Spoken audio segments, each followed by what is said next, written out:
जय हिंद। यहाँ पे देखते हैं, यहाँ पे एसएससी जीडी का सामान्य ज्ञान एवं सामान्य जानकारी का जो यह पूछा गया है 11 फरवरी 2019 को, उसका सामान्य ज्ञान का 25 क्वेश्चन है। सामान्य ज्ञान का एसएससी जीडी में 25 क्वेश्चन पूछे जाते हैं। ठीक है, वो करते हैं, देखते हैं क्या क्या पूछा गया था। देखिए यहाँ पे पहला क्वेश्चन पूछा गया था, निम्नलिखित में से कौन से स्थल पर 1920 में भारतीय राष्ट्रीय कांग्रेस की बैठक हुई। मतलब 1920 में भारतीय राष्ट्रीय कांग्रेस की बैठक कहाँ हुई थी? वह नागपुर में हुआ था। कहाँ हुआ था? नागपुर में हुआ था। देख लीजिए, समझ लेते हैं पहले। 1920 ईस्वी में भारतीय राष्ट्रीय कांग्रेस की बैठक नागपुर, जो कि महाराष्ट्र में पड़ता है, नागपुर में हुई। इसकी अध्यक्षता सी राजगोपालाचारी ने की। यहाँ से 2 क्वेश्चन बन सकते हैं। यह भी पूछा जा सकता है भारतीय राष्ट्रीय कांग्रेस की बैठक नागपुर में कब हुआ? तो 1920 में हुआ था। इसकी अध्यक्षता कौन कर रहे थे? तो सी राजगोपालाचारी जी कर रहे थे, जो कि भारत का अंतिम गवर्नर जनरल भी रह चुके हैं। ठीक है, अगला दूसरा नंबर क्वेश्चन पूछा गया था, भारत देश का सबसे छोटा राज्य कौन सा है? तो देख लीजिए, यहाँ पर सीधे पूछा गया छोटा राज्य कौन सा है, तो यहाँ हम लोग क्षेत्रफल की दृष्टि से देखेंगे। देख लीजिए, तो क्षेत्रफल की दृष्टि से सबसे छोटा राज्य गोवा है। अगर जनसंख्या की दृष्टि से देखा जाए तो सिक्किम है। तो यहाँ से सीधे पूछा गया भारत का सबसे छोटा राज्य कौन सा है, तो हमें यहाँ पर सीधे ये नहीं बताया गया कि क्षेत्रफल की दृष्टि से या जनसंख्या की दृष्टि से। तो सीधे यहाँ पर जब भी ऐसा क्वेश्चन पूछा जाएगा तो हम लोग किससे देखेंगे? क्षेत्रफल की दृष्टि से देखेंगे। तो क्षेत्रफल की दृष्टि से भारत का सबसे छोटा राज्य गोवा है। ठीक है, इससे क्या क्या पॉइंट क्वेश्चन बन सकते हैं देख लीजिए। कह रहा है क्षेत्रफल की दृष्टि से भारत का सबसे छोटा राज्य गोवा है। ठीक है, जिसका क्षेत्रफल ना 3702 वर्ग किलोमीटर है। याद रखिएगा कि सबसे छोटा राज्य कौन सा है क्षेत्रफल की दृष्टि से? गोवा है। उसका क्षेत्रफल है 3702 वर्ग किलोमीटर। जनसंख्या की दृष्टि से भारत का सबसे छोटा राज्य है, बताए थे अभी, सिक्किम है। क्या है? सिक्किम है। याद रखिएगा कि क्षेत्रफल की दृष्टि से सबसे छोटा राज्य गोवा है। और ये भी बात याद रखिएगा कि उसका क्षेत्रफल कितना है, तो 3702 वर्ग किलोमीटर है। और जनसंख्या की दृष्टि से सबसे छोटा राज्य आपका है सिक्किम है। देखिए यहाँ पे तीसरा क्वेश्चन पूछा गया था। देख लीजिए, कह रहा है भारतीय जनतंत्र के संदर्भ में निम्नलिखित में से कौन सा कथन सही है। जो यहाँ पे 4 स्टेटमेंट दिया गया है, उसमें से कौन सा कथन जनतंत्र के लिए सही है? पहला स्टेटमेंट है, पहला कथन है, सेना को देश पर शासन करने की अनुमति देता है। यह तो बात सरासर गलत है। लोगों को तीर्थ यात्रा के लिए कर भुगतान का आदेश देता है। ये भी बात गलत है। लोगों को अपने प्रतिनिधियों को चुनने की अनुमति देता है। यह सही होगा। जनतंत्र क्या? लोगों को अपना जो प्रतिनिधित्व उसको चुनने का अनुमति देता है। देख लीजिए चौथा कुछ क्या लिख दिए, वह ब्रिटिश आपातकाल के किस्सों में लोगों को देश पर कब्जा कर लेना चाहिए। ये भी क्या हो जाएगा? आप इसको पढ़िएगा, ऑप्शन चारों को पढ़िएगा तो पता चल जाएगा कौन आंसर है।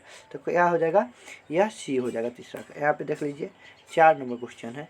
4 नंबर क्वेश्चन कह रहा है, पुस्तक इंडिया 2020 देश के द्वारा लिखा गया है। तो यह डॉक्टर APJ अब्दुल कलाम के द्वारा लिखा गया है।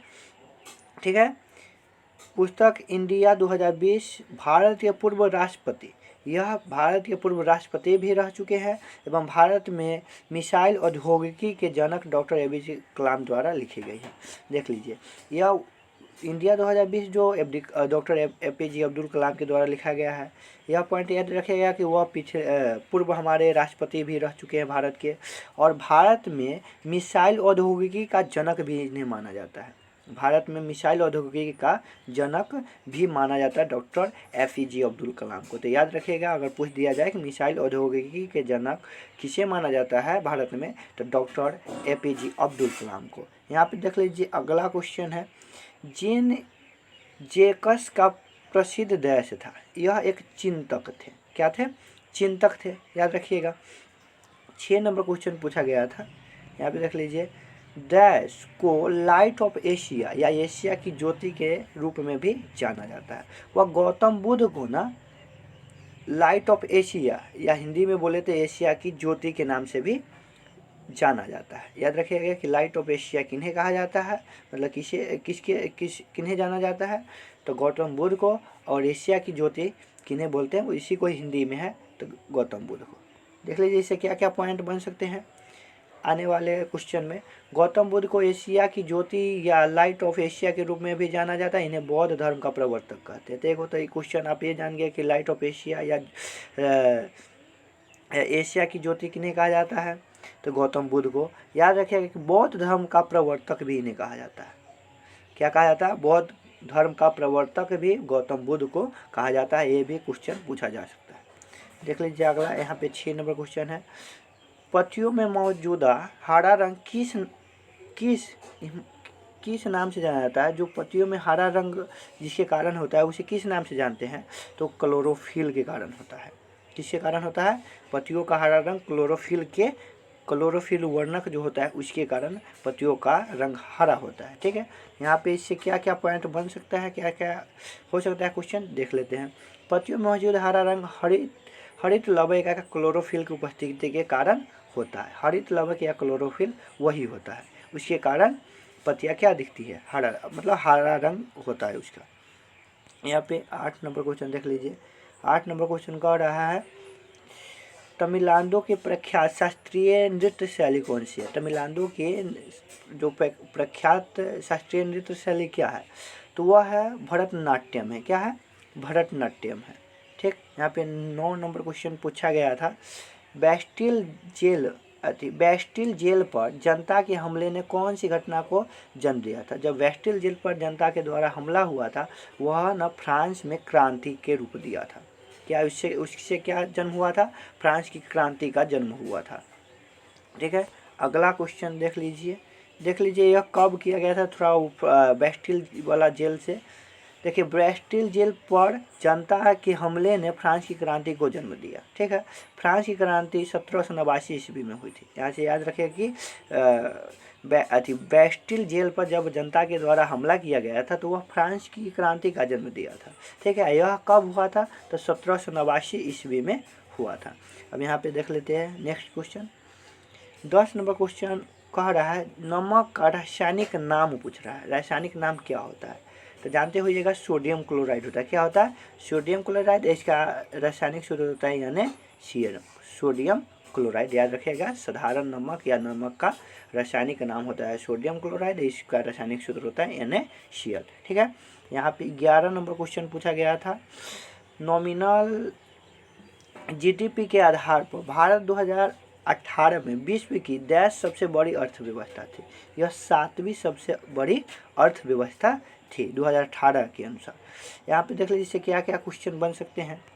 देखिए, नॉमिनल जीडीपी के आधार पर भारत 2018 में विश्व की 7वीं सबसे बड़ी अर्थव्यवस्था थी, जबकि अंतर्राष्ट्रीय मुद्रा कोष, जिसको शॉर्ट फॉर्म में IMF बोलते हैं, कि ताज़ा वर्ल्ड इकोनॉमिक आउटलुक, जिसको WEO के अनुसार भारतीय अर्थव्यवस्था अब बीच में 6ठी बड़ी अर्थव्यवस्था है। यहाँ बीच में ना, यहाँ हो जाएगा विश्व में। क्या है? विश्व में सबसे बड़ी 6ठी सबसे बड़ी अर्थव्यवस्था है। यहाँ पे देख लीजिए 12 नंबर क्वेश्चन क्या पूछा। निम्न में से कौन अंतःस्रावी तंत्र का हिस्सा नहीं है? इसमें जो ऑप्शन में दिया गया है उसमें से एक खोजना है कि अंतःस्रावी तंत्र का हिस्सा नहीं है। थाइमस, ये भी अंतर है। एड्रिनल ग्रंथि, ये भी अंदर है। लार ग्रंथि, देखिए लार जो ग्रंथि है ना, अंतःस्रावी का हिस्सा नहीं है। क्या कि अंतःस्रावी का हिस्सा नहीं है, यह बाह्य स्रावी तंत्र का हिस्सा है। देख लीजिए इससे क्या क्या, तो इसका आंसर हो जाएगा आपका C नंबर हो जाएगा, लार ग्रंथि। देख लीजिए इससे क्या क्या क्वेश्चन आ सकते हैं। लार ग्रंथि अंतःस्रावी तंत्र का हिस्सा नहीं है, यह बहिर्स्रावी तंत्र का हिस्सा है। ठीक है, अगला क्वेश्चन देख लीजिए। यह क्वेश्चन का आंसर सब जानते होइएगा कि DNA का पूरा नाम क्या है? DNA का पूरा नाम डिऑक्सी राइबो न्यूक्लिक एसिड है। क्या? डिऑक्सी राइबो न्यूक्लिक एसिड है। देख लीजिए यहाँ पे देश भारत का एक प्रमुख लोएस्ट क्षेत्र है। तो यह है ना, देख लीजिए यहाँ पे गलत है। यहाँ पे क्वेश्चन ये नहीं पूछा गया था, यहाँ पे पूछा है भारत का एक प्रमुख देश, इसमें क्वेश्चन पूछा गया था भारत का एक प्रमुख लवणीय क्षेत्र है जहाँ लवण पाया जाता है, ठीक है, तो वह न ओडिशा और झारखंड के क्षेत्र में पाया जाता है, ठीक है। यहाँ पे देख लीजिए 15 नंबर क्वेश्चन पूछा गया था, डैश एक पक्षी है जो शांति के प्रतीक है। ये सभी जानते होंगे कबूतर। याद रखिएगा ये पूरा विश्व में पाया जाता है कबूतर, ठीक है।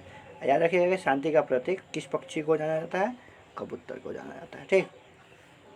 नेक्स्ट क्वेश्चन देख लीजिए। यहाँ पे कह रहा है जीएसटी का पूरा नाम क्या है, मतलब जीएसटी के फुल फॉर्म तो होता है गुड्स एंड सर्विस टैक्स। क्या होता है, गुड्स एंड सर्विस टैक्स होता है। यहाँ पे देख लीजिए यहाँ पे 17 नर्मदा नदी मध्य प्रदेश में डैश से निकलती है। यह अमरकंट की पहाड़ियों से निकलती है। कहाँ से निकलती है, अमरकंट की पहाड़ियों से निकलती है, ठीक है। देख लीजिए इससे क्या क्या क्वेश्चन बन सकते हैं आने वाले एग्जाम में। नर्मदा नदी मध्य प्रदेश में अमरकंट की पहाड़ियों से निकलती है, यह तो क्वेश्चन ही था आपका। यह भारतीय उपमहाद्वीप की 5वीं सबसे लंबी नदी है। याद रखिएगा नर्मदा जो है ना उपमहाद्वीप की 5वीं सबसे लंबी नदी है। क्या है, 5वीं सबसे लंबी नदी है। या गोदावरी और कृष्ण नदी के बाद सबसे अंदर बहने वाली तीसरी सबसे लंबी नदी है। वह मध्य प्रदेश राज्य में इसके विशाल योगदान के कारण इसे मध्य प्रदेश की जीवन रेखा भी कहा जाता है। एक बार और सुन लीजिए कि नर्मदा नदी जो मध्य प्रदेश के अमरकंटक की पहाड़ियों से निकलती है, भारतीय उपमहाद्वीप की 5वीं सबसे लंबी नदी है। यह गोदावरी और यह जो है यह गोदावरी और कृष्ण नदी के बाद भारत के अंदर बहने वाली तीसरी सबसे लंबी नदी है, ठीक है, जो मध्य प्रदेश राज्य में इसके विशाल योगदान के कारण इसे मध्य प्रदेश का जीवन रेखा भी कहा जाता है। याद रखिए कि मध्य प्रदेश का जीवन रेखा किसे कहा जाता है, तो नर्मदा नदी को ही कहा जाता है। यह क्वेश्चन पूछा जा सकता है, यह भी क्वेश्चन पूछा जा सकता है कि भारत के अंदर बहने वाली सबसे लंबी 7वीं नदी कौन सी है, तो वह नर्मदा है। या मध्य प्रदेश का जीवन रेखा किसे कहा जाता है, नर्मदा नदी को कहा जाता है। यहाँ पे 18 नंबर क्वेश्चन देख लीजिए। 18 नंबर क्वेश्चन कर रहा है ओलंपिक में रजत पदक जीतने वाले पहली भारतीय महिला कौन है, वह पीवी सिंधु जी है। कौन है, पीवी सिंधु है। यहाँ पे देख लीजिए इससे क्या क्या क्वेश्चन बन सकते हैं आने वाले एग्जाम में। ओलंपिक में रजत पदक जीतने वाली पहली भारतीय महिला पीवी सिंधु है। यह भारत की ओर से ओलंपिक खेलों में महिला एकल बैडमिंटन का रजत पदक जीतने वाली पहली खिलाड़ी है। याद रखिएगा यह ओलंपिक में किस खेल में ओलंपिक में जीते हुए थे, तो यह महिला का एकल बैडमिंटन जो होता है उसमें रजत पदक जीती हुई थी। नेक्स्ट क्वेश्चन देख लीजिए। कह रहा है मानव शरीर की सबसे लंबी हड्डी कौन सी है, वह फीमर है। याद रखिएगा, देख लीजिए इससे क्या इम्पोर्टेंट क्वेश्चन बन सकता है। मानव शरीर की सबसे लंबी हड्डी जो है फीमर, यह जांग की हड्डी होती है। ये कहाँ की हड्डी होती है, जांग की हड्डी होती है। मानव शरीर में कुल 206 हड्डियाँ होती है, ये बात भी आप याद रखिएगा। नेक्स्ट क्वेश्चन देख लीजिए। नेक्स्ट क्वेश्चन कह रहा है आर्किटेक्चर की जोड़ने की तकनीक पिएट्रा ड्यूरा निम्नलिखित में से किस स्मारक में पाई जाती है। यह न ताजमहल में पाई जाती है, ठीक है। यहाँ पे 21 नंबर क्वेश्चन पूछा हुआ था श्रीलंका में गृह युद्ध कब समाप्त हुआ। वह समाप्त जो हुआ था ना, वह समाप्त हुआ था 2009 में। कितना में हुआ था, 2009 में हुआ था। याद रखिएगा इस बात को कि यह समाप्त हुआ था 2009 में। यहाँ पे देख लीजिए 22 नंबर क्वेश्चन कह रहा है, पूछा गया था लावनी कौन से राज्य का लोक नृत्य है। यह महाराष्ट्र का ना लोक नृत्य है, ठीक है। यहाँ पे 23 नंबर क्वेश्चन देख लीजिए। डैश इंग्लिश चैनल पार करने वाली पहली भारतीय महिला कौन है, वह आरती शाह है। देख लीजिए इससे क्या क्या क्वेश्चन बन सकते हैं। आरती शाह इंग्लिश चैनल पार करने वाली पहली भारतीय महिला थी, ठीक है। उन्होंने यह कारनामा 1959 ईस्वी में किया था, ठीक है। याद रखिएगा यह कारनामा उन्होंने कितना में किया था, 1959 ईस्वी में किया था। जो भारत के रहने वाली थी उसका नाम था आरती शाह। देख लीजिए 24 पूछा गया था भारतीय अर्थव्यवस्था का प्राथमिक क्षेत्र क्या है। याद रखिएगा प्राथमिक क्षेत्र कृषि क्षेत्र होता है। जो कृषि से संबंधित ऑप्शन दिया रहेगा वही आपका, अगर यहाँ कृषि के अलावे अगर और दूसरा चीज़ रहता फिर भी मतलब जो प्राथमिक क्षेत्र में आते हैं वो भी हो जाता है। तो यहाँ प्राथमिक क्षेत्र ऑप्शन के हिसाब से क्या हो जाएगा, कृषि क्षेत्र हो जाएगा। ठीक है, लास्ट क्वेश्चन पूछा गया था जो थी में जनरल नॉलेज में, जीके जीएस में, सोवियत संघ वर्ष डैश में टूटा था। यह न टूटा था 1991 ईस्वी में टूटा था। ठीक है, देखिए यहाँ जो 11 फरवरी को 2019 में पूछा गया सामान्य ज्ञान का पूरा करा दिए हैं। ठीक है, अगर आपको इसमें 2011 से लेकर 2011 से लेकर 19 तक का पूरा क्वेश्चन देखना है तो आप इस चैनल को सब्सक्राइब कर ले और आप प्लेलिस्ट में जाकर देख सकते हैं। अगर आप इस चैनल पे नए हैं तो इस चैनल को सब्सक्राइब करें और वीडियो को अपने दोस्तों में शेयर करें ताकि अपने दोस्त को भी कुछ फ़ायदा हो सके। अगर आप ये फेसबुक पर देख रहे हैं तो आप पहले अमलेश सर MI का सिंबल देकर, ये चैनल का नाम है अमलेश सर स्टार, इस चैनल पे जाए, पहले इस चैनल को सब्सक्राइब कर ले। ठीक है, और फेसबुक पर देख रहे हैं या इंस्टाग्राम पे देख रहे हैं तो पहले इस पेज को लाइक कर दीजिएगा। जय हिंद, मिलते हैं अगले वीडियो में।